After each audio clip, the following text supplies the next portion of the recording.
আমাদের এই সমাজে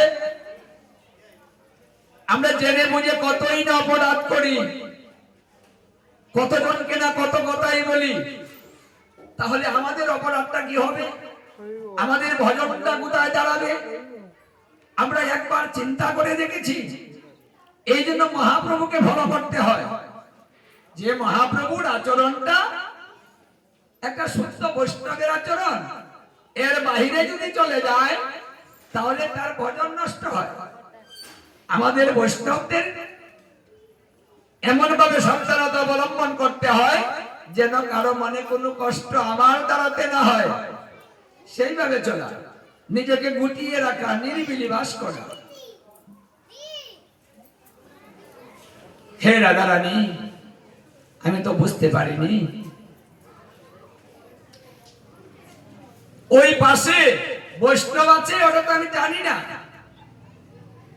অজান্তে হয়েছে, আমি দেখিনি, আমি তাকে দেখে হাসিও না। তাহলে এখন উপায় কি হবে? আমার ক্ষমা কি করে হবে? রাধারানী বললেন, বৈষ্ণব যদি তোকে ক্ষমা করে দেয় তাহলে তোর ক্ষমা হয়ে যাবে, যদি না হয় তাহলে তোর ক্ষমা হবে।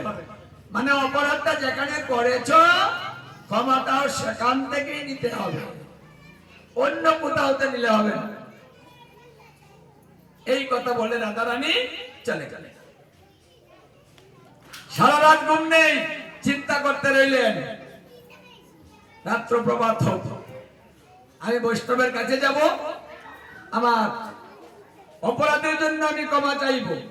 সারা রাত না ঘুমিয়ে ব্রহ্ম মুহূর্তে স্নান করে তিনি সকালবেলায় চলে গেলেন কালাকৃষ্ণ বৈষ্ণবের কাছে। কালাকৃষ্ণ বৈষ্ণবকে গিয়ে প্রণাম করে বলছেন, হে বৈষ্ণব, তুমি তো দয়ার সাগর, তুমি করুণাময়, পতিত পাবন, ভগবতীর পতি তুমি, তোমার চরণে আমার অপরাধ হয়েছে, তুমি আমাকে ক্ষমা করে দিয়ে আমার ভজনটা ঠিক করে দাও। রাধারানী আমাকে কৃপা থেকে বঞ্চিত করেছেন, আমি লীলা দর্শন করতে পারছি না। আমি তোমাকে দেখিতেও হাসিনি, আমি লীলা দর্শন করতে করতে হেসেছিলাম। আমি এই ভেবে হেসেছিলাম যে হে অনন্ত কোটি ব্রহ্মাণ্ডের মালিক অনাদি আদি গোবিন্দ, তুমি, তোমার ইশারাতেই যদি সমস্ত কিছু হয় তাহলে তুমি নিজের হাতে কেন দোলাটাকে দোলাতে হয়? ওটা কি ইশারা দিলে হতো না? ইশারায় যদি সব হয় এটা হতো না? রাধারানী বলল, আর তুমি শুরু করে দিলে। ভক্তকে তুমি কত ভালোবাসো এটাই তুমি প্রমাণ করে দিলে। মানে ভক্ত যা বলে তুমি তাই করে দাও, মানে ভক্ত বাঞ্ছা, তুমি কল্পতরী, তুমি তার বাঞ্ছা পূরণ করে দাও। তাই ভক্ত যে বাসনা করে সেই বাসনা তুমি পূরণ করতে চলে আসো। তোমার ভালোবাসার জুড়ি নেই। মানে আমি ওটা ভেবেই আমি হাসছিলাম, আপনাকে দেখে তো আমি হাসিনি। এবার কালাকৃষ্ণ বৈষ্ণব বুঝতে পেরেছেন ভুলটা তো আমার, সনাতন গোস্বামী তো ভুল হয়নি। আমি দেখি কে আমাকে দেখে ফেললো ওটা, আর উনি দেখেন রাধা কৃষ্ণের লীলা, তাহলে আমার মধ্যে উনার মধ্যে তো পার্থক্য অনেক। আচ্ছা, আমি যদি লীলা দর্শন করতাম তাহলে সনাতন গোস্বামীকে কি আমি দেখতাম? রাধে রাধে। দেখতাম কি? কি ভাবছেন? রাস্তা দিয়ে কেউ যাচ্ছে, আপনি ঘরের দরজায় বসে আছেন, যদি আপনি অন্য ভাবনায় থাকেন আপনি বলতে পারবেন কে গেল? পারবেন না কিন্তু, কারণ চেয়ে থাকলেও দেখতে পারবেন না।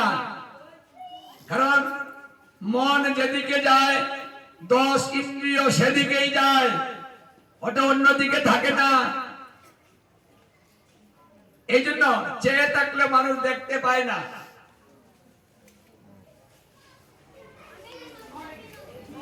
বলছে, হে সনাতন গোস্বামী, অপরাধটা তো আমি করেছি, আমি তো নিজে ভজন করি না, আবার আপনার ভজনটাকেও নষ্ট করে দিলাম।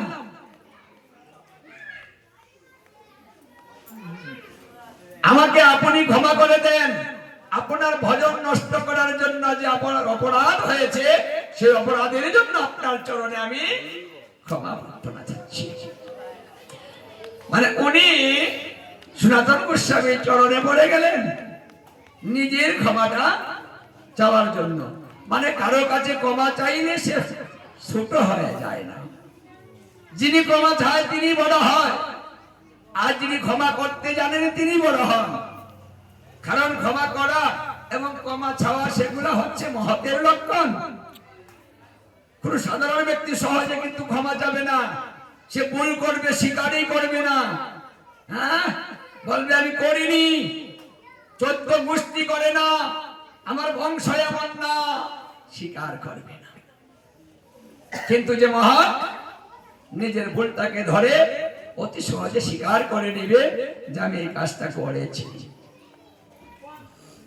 ওই দুই বৈষ্ণব একজন আরেকজনের কাছে ক্ষমা চেয়েছে।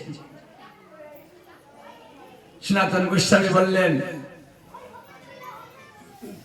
আমরা দুই বৈষ্ণব, হ্যাঁ মানে হ্যাঁ আমরা একটু খোলাখুলি দেই, কারণ আপনার যে প্রেম, সেই প্রেমটা যেন আমি লাভ করতে পারি। রাধে রাধে। এই জন্য বৈষ্ণবে বৈষ্ণবে খোলাখুলি হলে প্রেমের আদান প্রদান হয়। এই খোলাখুলি কিন্তু এই জন্য করতে হয়, তাই খোলাখুলি হয় ভাবুকের সঙ্গে। ও ভাবুকের সঙ্গে যদি খোলাখুলি দেন, নিজের ভাবটুকু নষ্ট হয়ে যাবে। এই জন্য প্রেমের আদান প্রদান প্রেমিকের সঙ্গে করবেন। দুই বৈষ্ণবে যখন প্রেম আলিঙ্গন দিয়েছেন, অপরাধ খণ্ডন হয়ে গিয়েছে, কারণ বৈষ্ণব ক্ষমা করে দিয়েছেন। তাহলে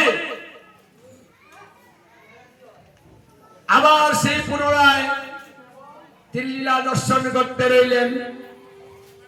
তাহলে এখানে আমাদের শিক্ষা, তাহলে